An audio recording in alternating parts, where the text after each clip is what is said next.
Hello everyone, আসসালামু আলাইকুম। সবাই কেমন আছেন? আশা করি অনেক ভালো আছেন। তো রেডমি 15C যারা সিপিআইডি করতে চাইতেছেন অথবা আইএমইআই রিপেয়ার করতে চাইতেছেন, তারা কোনোভাবেই আপনি ফ্লাশ করতে পারতেছেন না। তো আমি দেখেন একসাথে দুইটা অথরাইজ ফ্লাশ করছি, এগুলো অনলাইনের মাধ্যমে করে থাকা হয়। তো আপনি চাইলে পৃথিবীর যে কোনো জায়গা থেকে আপনি অথরাইজগুলো 100% টেস্টেড ফাইল দিয়ে রান করতে পারবেন।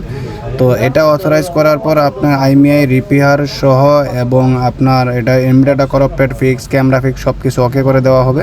তো দেখেন অথরাইজ কিন্তু কমপ্লিট হয়ে গেছে। এখন আমি এটারে আইএমইআই রিপেয়ার করার পর দেখেন ফাস্টবোর্ডে ফ্লাশ করে দিলাম।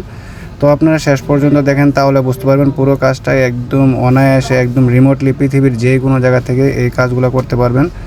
তো যাদের যাদের এই সার্ভিসগুলো প্রয়োজন আছে, অবশ্যই আমার স্ক্রিনে দেওয়া নাম্বার থেকে পৃথিবীর যে কোনো জায়গা থেকে যোগাযোগ করে কাজগুলো করে নিতে পারেন একদম অল্প টাকার মধ্যে। তো আসলে আমি রেডমি 15C, 13 মন, 14C, 13 সবগুলো সিপিআইডি করে থাকি। তো এই যে দেখেন অলরেডি কিন্তু মোবাইলটা রান হয়ে গেছে। আমি আপনাদের ক্যামেরা এবং সব কিছু সেট আপ করে একদম প্রুফ সহ দেখাচ্ছি। তো বিষয়টা হচ্ছে আজকে এই পর্যন্তই। যারা এই পর্যন্ত ভিডিওটা দেখছেন, অবশ্যই চ্যানেলটাকে সাবস্ক্রাইব করে পাশে রাখা বেল আইকনটা বাজিয়ে দিবেন। আর ভিডিওটা আমাদের যত বন্ধুবান্ধব আছে আপনাদের সবার কাছে ভিডিওটা শেয়ার করে দিবেন। তো টেকনিশিয়ান ভাইদের জন্য আজকে এই পর্যন্তই। আসসালামু আলাইকুম। আপনাদের সাথে আবারও দেখা হবে অন্য সিপিআইডি নিয়ে। তো এই পর্যন্তই, ধন্যবাদ। সবাই ভালো থাকবেন, সুস্থ থাকবেন, আমার জন্য দোয়া করবেন। আল্লাহ হাফেজ, গুড নাইট।